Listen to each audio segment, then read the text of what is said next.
Assalamualaikum warahmatullahi wabarakatuh. Nama saya Muhammad Nafril Ramadan dengan NPM 210 6635663 akan menjelaskan mengenai expense module pada UDU versi 16.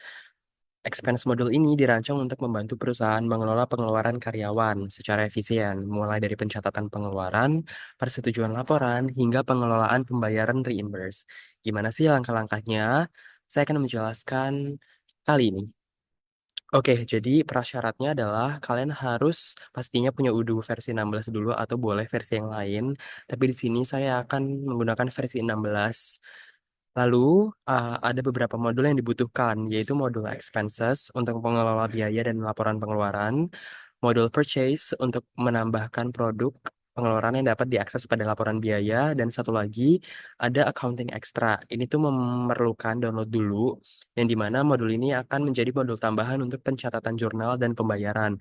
Kalau kalian belum download, kalian bisa download pada link yang saya cantumkan pada medium saya. Kalau dibuka langsung muncul, kalian bisa langsung download juga, dan kalian bisa pilih mau versi berapa. Kalau sudah di-download, nanti akan muncul hasil downloadnya, yaitu berupa folder. Kalian bisa buka foldernya, lalu kalian bisa masukkan folder hasil download tersebut ke add-ons Udu. Kalau kalian sudah masukkan ke add-ons Udu, kalian bisa buka lagi Udu lokal kalian, lalu kalian update untuk memastikan bahwa modul baru ini sudah ada di Udu kalian.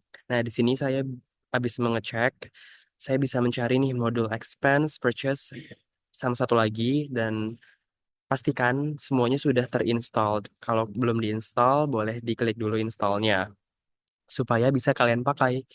Nah, langkah pertama, kita itu perlu mengatur hak akses dulu. Kalian bisa login sebagai administrator, kalian bisa masuk ke settings, klik users, lalu kalian bisa manage usersnya. Di sini saya akan um, mengatur hak akses untuk Atala, Petra, Hani, dan Hana, yaitu manajer HR. Nah, langkahnya adalah sebagai administrator, kalian bisa klik settings, lalu setelah buka settings, kalian bisa klik manage users. Setelah kalian manage users, kalian bisa langsung cari nih akun pengguna yang ingin kalian manage. Di sini saya ingin memanage Atala, Hana, Hani, Petra, dan Rina. Nah, disesuaikan juga hak aksesnya. Untuk Atala, saya memberikan hak akses administrator. Petra, administrator, Hani, team approver, Hana, team approver, dan Rina, yaitu user saya, tidak memiliki hak akses. Lanjut, setelah sudah mengatur hak akses, kalian bisa membuat expense account, di mana expense account ini akan digunakan ketika kalian ingin menambahkan produk pengeluaran. Jadi pastikan kalian sudah buat dulu expense account-nya. Nah, di sini kalian bisa ke accounting configuration chart of accounts. Nanti kalian bisa membuat create expense account-nya, dan di sini saya menuliskan kodenya yaitu GA dan NPM saya, account name-nya General Affairs, default access-nya sales, type-nya expenses karena emang untuk pengeluaran. Dan di sini teksnya ada business travels. Dan kalau kalian sudah mengisi sesuai dengan kebutuhan kalian, bisa klik save and close. Lanjut, setelah membuat expense account, kita bisa menambahkan produk pengeluaran, di mana produk-produk pengeluaran pengeluaran ini tuh bisa dipilih oleh karyawan nantinya ketika mereka ingin membuat laporan pengeluaran. Jadi caranya, kalian bisa ke modul purchase dulu. Nah, setelah kalian klik tombol purchase ini, kalian bisa klik tombol products, lalu akan ditampilkan ke halaman seperti ini. Kalian bisa klik new, dan setelah new, kalian bisa menambahkan produknya. Di sini, saya menambahkan produk penginapan dan produk type-nya service, invoicing policy-nya, order quantities, sales price-nya. Di sini saya nol saja, terus cost-nya juga nol. Di sini produk kategorinya expenses juga, dan ada internal reference, yaitu isi penginapan 210 663 5663. Itu juga berlaku untuk semua. Oh ya, jangan lupa juga di tombol yang accounting, kalian bisa klik lalu pilih expense account-nya, pilih account yang tadi kalian sudah buat. Oke, saya sudah buat produk penginapan, tiket perjalanan, konsumsi, akomodasi kendaraan. Setelah sudah buat semua produk, kita akhirnya bisa buat expense baru. Sekarang kita login sebagai HR, Staff General Affairs, yaitu Hani. Lalu kita bisa klik apps expenses, lalu klik new untuk membuat expenses baru. Nah, di sini kalian bisa mengisi pengeluaran-pengeluaran. Contoh di sini em, ada pengeluaran Happy Hotel di mana kategorinya isi penginapan. Ini tuh mengacu ke produk yang sudah kalian buat tadi dan di sini saya isi kategorinya produk penginapan karena emang Happy Hotel ini untuk penginapan. Dan di sini kalian bisa masukkan total pengeluarannya. Di sini total pengeluarannya 1 juta dengan currency rupiah. Dan employee ini berarti siapa yang menggunakan em, pengeluaran itu. Di sini employee-nya Rina, paid by employee. Berarti karena ini dibayar oleh employee, sebagai perusahaan perlu untuk meng-reimburse duit yang keluar dari karyawan tersebut. Di sini ada bill reference, ada expense date, yaitu tanggal keluarnya duit tersebut, dan ada account. Dan itu saya sudah buat banyak. Di sini ada tiket pesawat Jakarta ke Makassar. Totalnya 1.500.000 dan ini juga dibayar oleh Rina. Jadi perusahaan perlu untuk reimburse. Ada juga tiket taksi bandara 500.000. Ada tiket pesawat Makassar ke Jakarta 1 juta dan ada makan malam Sushi Rock 250.000. Ini semua dibayar oleh Rina. Jadi perusahaan nanti perlu untuk mereimburse duit pengeluaran tersebut. Oh iya, kalian jangan lupa juga pilih kategorinya sesuai dengan pengeluarannya. Di sini kan tiket pesawat berarti kategorinya tiket perjalanan. Ini taksi bandara, akomodasi kendaraan. Terus ada tiket pesawat, tiket perjalanan juga. Ada makan malam Sushi Rock berarti konsumsi. Pastikan sesuai. Lalu kalau kalian sudah membuat em, expense itu, kalian bisa melihat semuanya dengan klik My Expenses dan nanti akan muncul nih semuanya. Dan bisa dilihat juga description-nya, employee-nya, paid by, dan totalnya. Oke, berarti kita sudah membuat semua pengeluarannya. Sekarang kita ingin membuat laporan pengeluarannya. Caranya, masih login sebagai Hani, bisa klik My Expenses, lalu klik My Reports. Setelah klik My Reports, itu kalian bisa klik New untuk membuat laporan pengeluaran yang baru. Nah, di sini tuh kalian bisa mengisi field yang dibutuhkan. Di sini saya ingin em, judulnya perjalanan dinas. Nah, kalian tuh bisa menambahkan pengeluaran apa saja yang terjadi ketika perjalanan dinas ini. Jadi kalian bisa pilih deh semua expenses yang sudah kalian buat tadi. Di sini saya pilih semuanya karena memang ketika perjalanan dinas ini em, pengeluaran yang dikeluarkan adalah ini. Jadi saya klik semuanya, nanti secara otomatis dia akan langsung mengenerate totalnya. Di sini ada total amount-nya 4.250.000. Lalu di sini akan ada otomatis juga paid by-nya employee karena sesuai dengan expense tadi memang dibayar oleh employee. Terus employee-nya Rina karena memang pengeluaran ini tuh dikeluarkan oleh Rina. Lalu ada manajer. Nah, manajer ini tuh manajer dari employee-nya yaitu Riuh. Riuh ini bekerja sebagai production manager yaitu atasannya Rina. Jadi nanti um, um, um, uh, perjalanan dinas ini atau laporan pengeluaran ini perlu disubmit dulu ke manajer yaitu Riuh, lalu bisa di-approve atau ditolak. Di sini ada langkah-langkahnya. Yang bertanggung jawab adalah Riuh. Oke, saya sudah berhasil buat, sudah submitted dan perlu approval dulu dari manajer. Nah, secara benarnya itu sebenarnya ini di-approve oleh manajer yang sudah dicantumkan di sini yaitu Riuh. Tapi di sini ada cara juga untuk mengubah approver expense. Jadi ketika ada expense, approvernya tuh bisa oleh karyawan lain. Di sini saya akan mencoba cara itu. Jadi kita masuk ke employees yaitu lalu pilih nama karyawan yaitu Rina. Ketika sudah di bagian approvers, di sini ada bagian approvers di expense, kalian bisa tulis nama approver em, untuk Rina. Di sini saya pilih Hana yaitu manager HR. Oke, saya sudah pilih Hana, lalu lanjut ke langkah selanjutnya, yaitu persetujuan laporan. Kita bisa login sebagai Hana karena approversnya adalah Hana gitu. Kita bisa masuk ke application expenses, lalu klik expense report, lalu pilih to approve. Jadi nanti bakal muncul beberapa expense report yang belum di-approve. Nah, em, oke, ternyata yang ada expense report perjalanan dinas. Hana bisa memilih mau meng-approve atau refuse, atau bahkan reset to draft. Berarti kalau reset to draft, ada beberapa yang harus direvisi. Bisa dilihat langkah-langkahnya ada draft, submitted, approved, posted, dan sekarang tuh masih berada di fase submitted. Kalau reset to draft berarti masuk masuk lagi ke fase draft dan um, pengguna tuh bisa re-evaluasi dan bisa mengubah juga beberapa expense reportnya. Kalau di reviews berarti ditolak. Kalau approve berarti diterima oleh manager dan nanti bakal ada langkah-langkah selanjutnya lagi. Nah, di sini saya akan menunjukkan langkah ketika manajernya ingin approve. Oke, approve, diklik approve, masuk ke fase approved, dan ada tombol-tombol lagi nih, ada post journal entries, reviews, dan reset to draft. Untuk reviews dan reset to draft, kurang lebih sama seperti yang saya jelaskan tadi, dan untuk post journal entries akan saya jelaskan nanti. Oke, karena sudah di approve, sekarang kita bisa login sebagai akuntan yaitu Atala untuk memposting jurnal laporan. Oke, kita bisa membuka lagi tuh um, expense report yang sudah di approve tadi.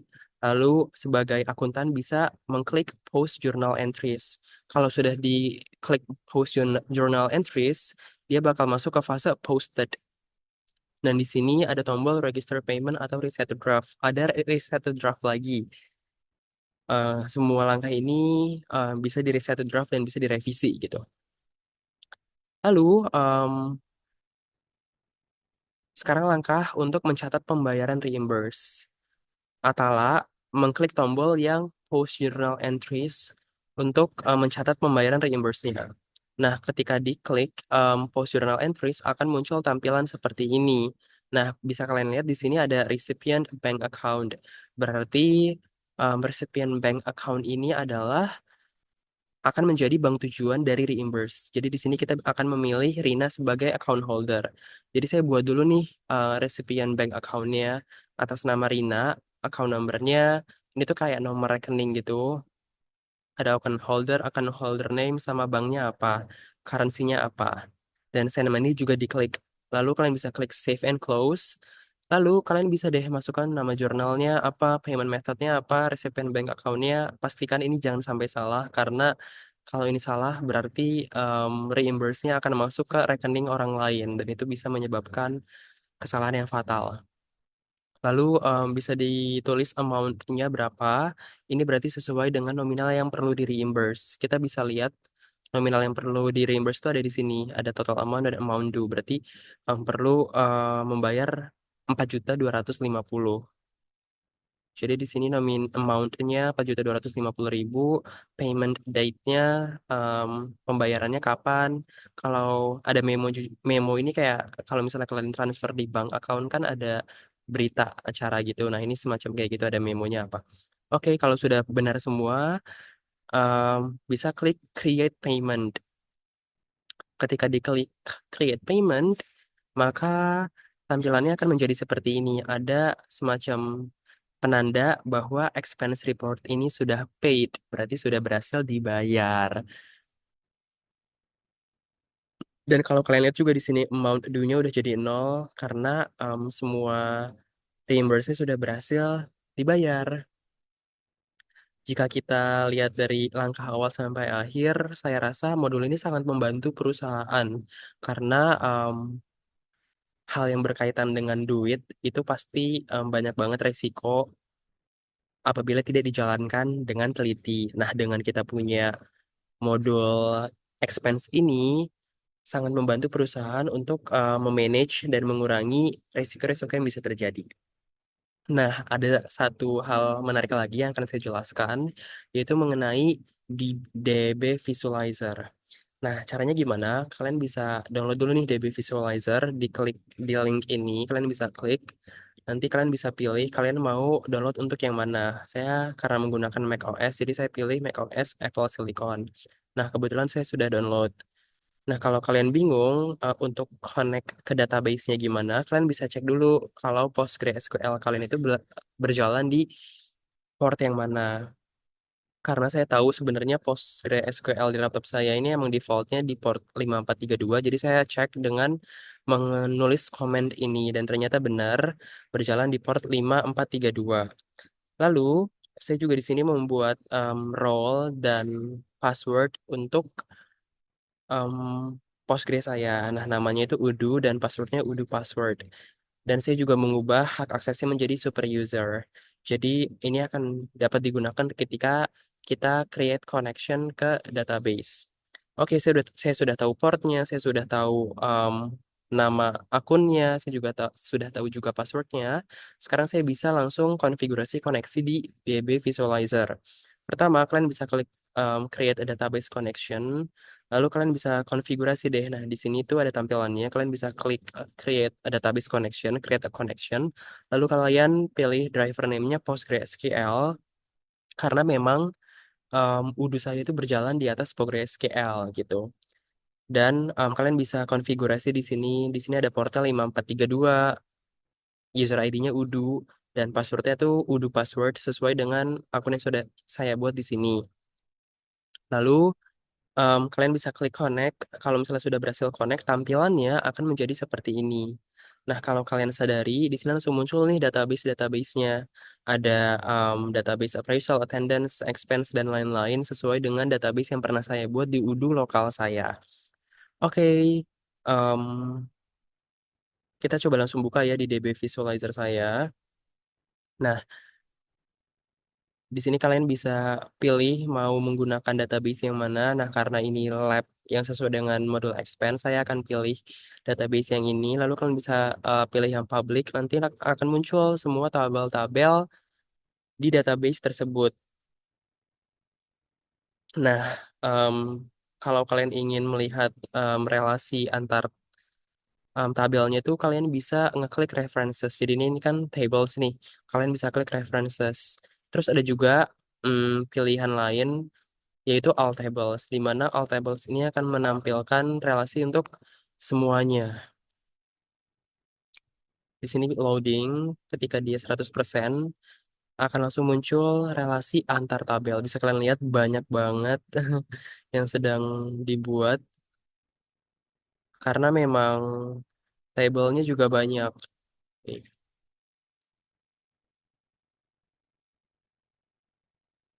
Oke, kita tunggu sampai dia 100%.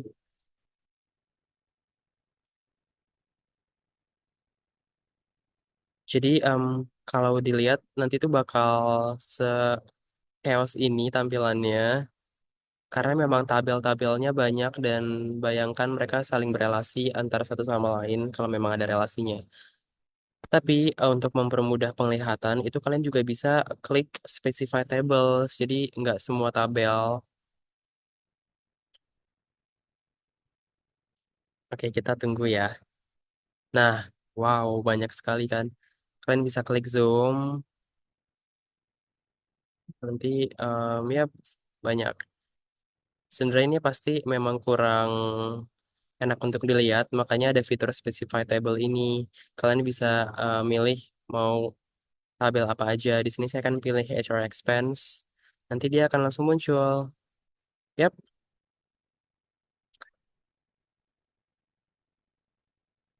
ini ada HR expense. Dia terhubung dengan HR expense tax, account move line, HR expense approve duplicate. Kalian bisa analisa sendiri. Oke, sekian penjelasan saya terkait modul expense di UDU 16. Kalau ada kekurangan, mohon dimaafkan. Dan kalau kalian ingin mengakses medium saya sudah cantumkan linknya di deskripsi. Wassalamualaikum warahmatullahi wabarakatuh.